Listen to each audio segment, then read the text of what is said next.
Okey, Assalamualaikum. So kita nak sambung balik sesi PDPR kita yang bertajuk bab 8 daya dan juga tekanan. So kalau dalam video sebelum ni seperti yang awak dapat lihat dekat atas kepala cikgu ni, ini adalah video tentang sistem hidrolik.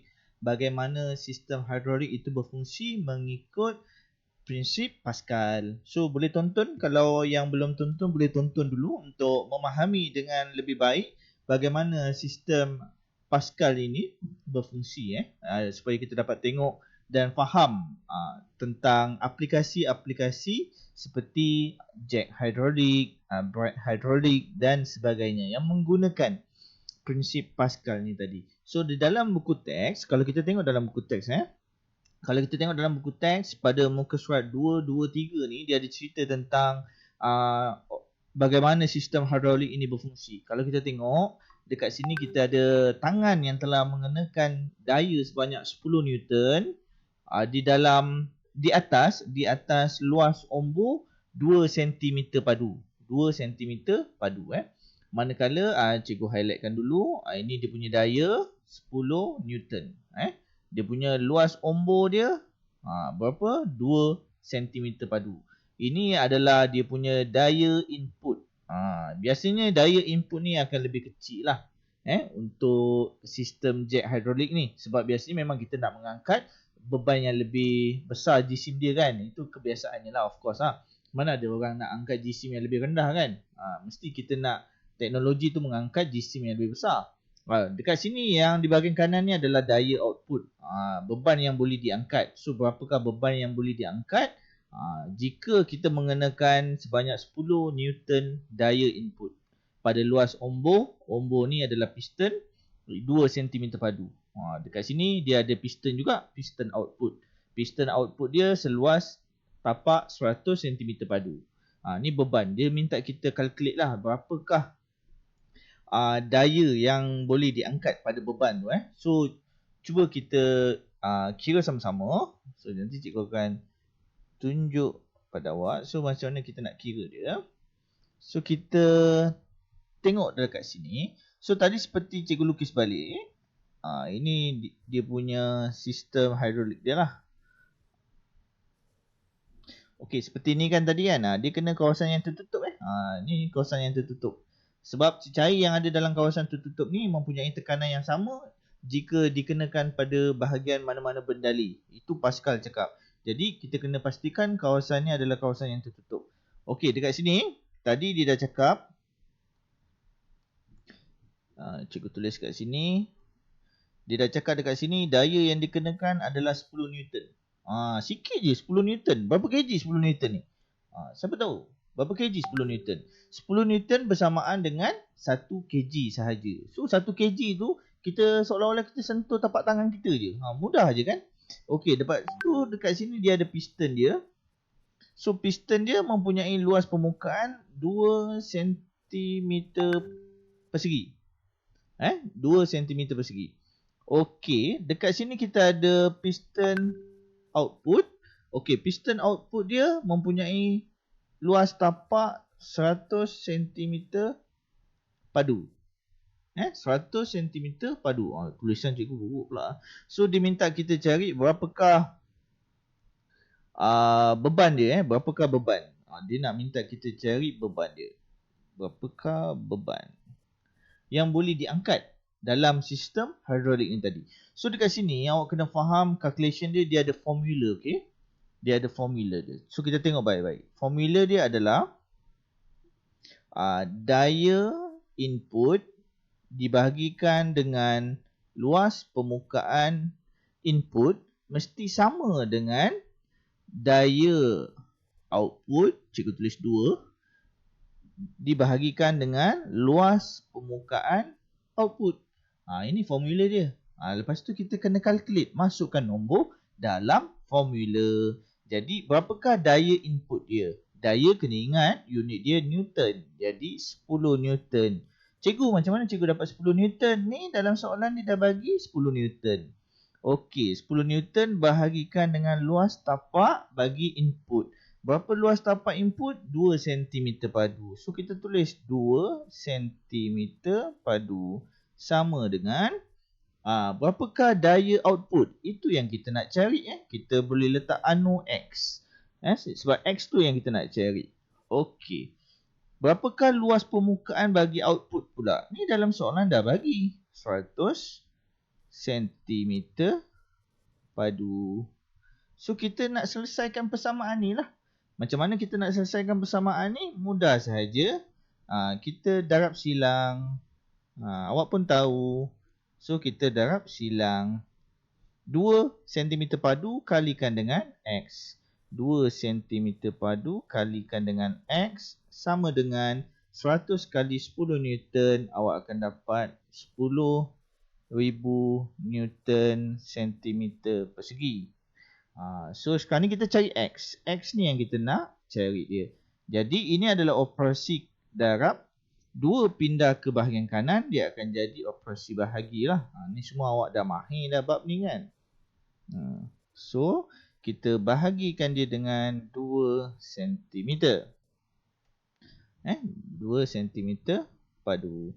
So berapa kita dapat X? X adalah so kita bahagi, kita akan dapat 5,000 Newton. Sebab ni kita dah potong. So kita dapat 5,000 Newton. Inilah jisim beban yang kita boleh angkat dengan menggunakan daya yang sekecil 10 Newton sahaja. Maka kita boleh mengangkat daya beban yang besar iaitu 5,000 Newton. So kita tengok dalam buku teks, betul tak dapat 5,000 Newton. Oh, kat sini cikgu silap. Dekat sini tadi cikgu silap. Okey, tadi 100 kali dengan 10 ni. Ini cikgu silap tadi. Dia 1,000 je. Cikgu letak 10,000 pula. So cikgu yang silap lah. So kita tak dapat 5,000 kita dapat 500 Newton sahaja. So betul tak dalam buku teks tadi? Ya, betul, 500 Newton. So tadi kita 10 Newton, kita kalikan dengan ni yang 10 Newton ni kita kalikan dengan 100 cm padu. So dapat 1,000 Newton cm padu. Tadi cikgu tersalah, cikgu letak 10,000 pula. Okey. So mudah kan cara dia? Cikgu tunjuk contoh yang lagi satu. Kita tengok soalan yang lain pula. Sekejap. Cikgu ada soalan lain tak? Okey, ni ada soalan dia. Okey, ni soalan dia. Ni tentang jet kereta juga. Okey, dekat sini dia menunjukkan operasi jet hidrolik. Dia dah cakap kat sini jet hidrolik. So dia nak angkat kereta ni lah. So berapakah daya yang dikenakan? Dia nak tanya tu lah. Berapakah daya yang diperlukan? Baca soalan tu kan. Daya yang diperlukan untuk mengangkat model kereta. So berapakah daya input? Yang itu yang dia nak tanya. Luas permukaan input dia dah bagi dah. 0.02 meter persegi. So dalam soalan ni dia gunakan unit meter persegi. Tak ada masalah. Beban 4,000 Newton. So agak-agak berapa kg kereta ni? 400 kg. So ni kereta macam kereta Porsche kan. 400 kg. Lepas tu dia punya luas permukaan output dia adalah 2 meter persegi. Ni yang dibagilah. Okey, jom kita kira sama-sama. Kalau yang dah ingat formula dia. Formula dia cikgu salin balik lah supaya awak ingat. Daya input bahagikan dengan luas permukaan input mesti sama dengan daya output dibahagikan dengan luas permukaan output. Itu formula dia. So kita masukkan nombor dalam formula. Daya input tu yang kita nak cari. Jadi kita letak perkali X anu X bahagikan dengan luas permukaan dia. Ini luas permukaan dia. Luas permukaan dia adalah 0.02 meter persegi. Sama dengan daya yang kedua, daya beban dia, output dia adalah 4,000 Newton bahagikan dengan luas permukaan dia iaitu 2 meter persegi. Mana cikgu dapat 2 meter persegi? Inilah dia luas permukaan output. So kita dah boleh selesaikan persamaan ni. X dikalikan dengan 2 meter persegi. Kita darab silang cikgu letak sini supaya awak ingat yang cikgu telah buat darab silang. So equal to 4,000 Newton. cikgu buat yang dah siap kali lah 4000 Newton kalikan dengan 0.02. Berapa kita dapat? Kita dapat 8 lah 8. Sekejap. Cikgu kira.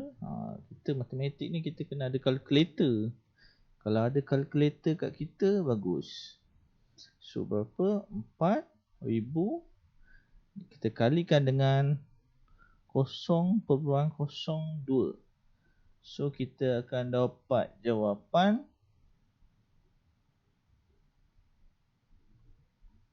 80.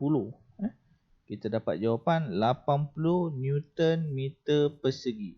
Kenapa dapat 80 Newton persegi cikgu? Sebab 4000 dikalikan dengan 0.02. Lepas tu Newton yang ini dikalikan dengan meter persegi. Sebab tu dapat unit dia Newton meter persegi. So kita cari X. Dengan cara kita pindahkan 2 ke bahagian kanan. 80 Newton meter persegi akan dibahagikan dengan 2. Sebab 2 dekat sini operasi dia darab. Jadi kita pindah ke kanan. Dia jadi bahagi lah. Bila kita dah jadikan dibahagi, kita boleh potong unit meter persegi ni. 80 bahagikan dengan 2. Maka jawapan dia adalah 40 Newton. So inilah daya yang diperlukan untuk mengangkat kereta ni. Hanya 40 Newton sahaja, sekitar 4 kg. Ini jawapan dia. Jawapan dia adalah A, 40 Newton. So macam tu lah kita nak calculate permasalahan yang wujud bagi sistem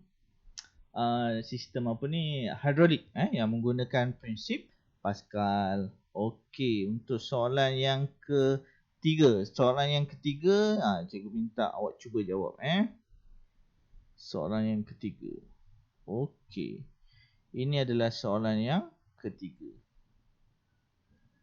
Soalan dia minta kita cari daya yang perlu dikenakan ke atas ombor input ataupun ombor X untuk mengimbangi beban yang beratnya adalah 500 Newton. So tengok gambar tu pun dah seimbang. So kita tengok luas permukaan input dia dah ada. Luas permukaan output dia dah ada. Daya output dia dah ada. Dekat sini dia bagi 5000 Newton. So cuba kira berapakah daya input dia. Boleh kira tak? Berapa?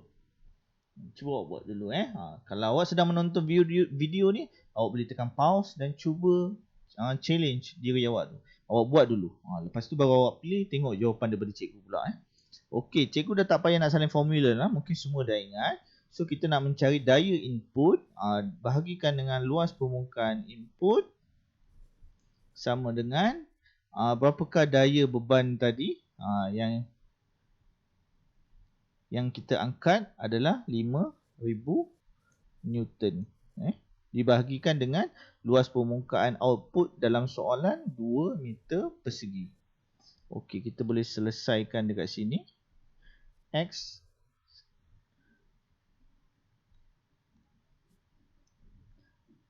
(2 meter persegi) equal to 50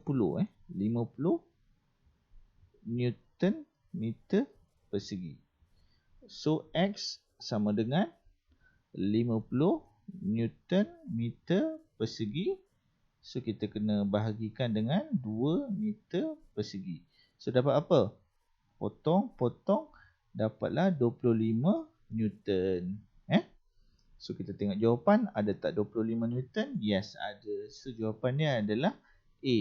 So dia punya daya input yang diperlukan adalah 25 Newton sahaja. Dah boleh nak seimbangkan beban yang berat dia adalah 500 kg ataupun 5000 Newton. So melalui video ni, so cikgu harap awak semua faham lah macam mana kita nak menghadapi soalan-soalan yang berkaitan dengan prinsip Pascal ni, terutamanya aplikasi jet hidrolik ni tadi. So dengan ni awak boleh buat latihan dan memperkuatkan lagi awak punya skill untuk menjawab soalan tu So ni penting ni, biasanya dia akan keluar dalam bahagian kertas satu lah yang objektif tu. Dia akan keluar bahagian A, objektif. So kalau kita mahir dan dengan ini, kalau awak tengok formula pun dibagi ni. Dalam soalan pun formula dibagi. So awak hanya perlu masukkan pada uh, formula tu, masukkan nombor pada formula. So ini sangat membantulah sebab untuk kita nak skor bahagian objektif tu tadi. Untuk KSSM tingkatan 5, objektif kita ada 40 soalan. So yang ini mungkin ada 2-3 soalan melibatkan calculation. So kita mesti skor sebab dia sangat-sangat mudah. Just masukkan nombor sahaja dalam formula. So cikgu harap awak dapat manfaat daripada video cikgu. So kalau ada apa-apa soalan yang tak faham, boleh komen dan nyatakan persoalan awak dan insya-Allah cikgu akan balas dalam bentuk video ataupun cikgu balas dalam bentuk komen bergantung kepada tahap soalan awak tu tadi. Okey, sekian saja video daripada Cikgu Najib untuk aplikasi sistem ataupun prinsip Pascal dalam kehidupan seharian kita. Okey, terima kasih. Wabillahi taufiq wal hidayah. Assalamualaikum. Jangan lupa like, komen dan juga share. Thank you guys.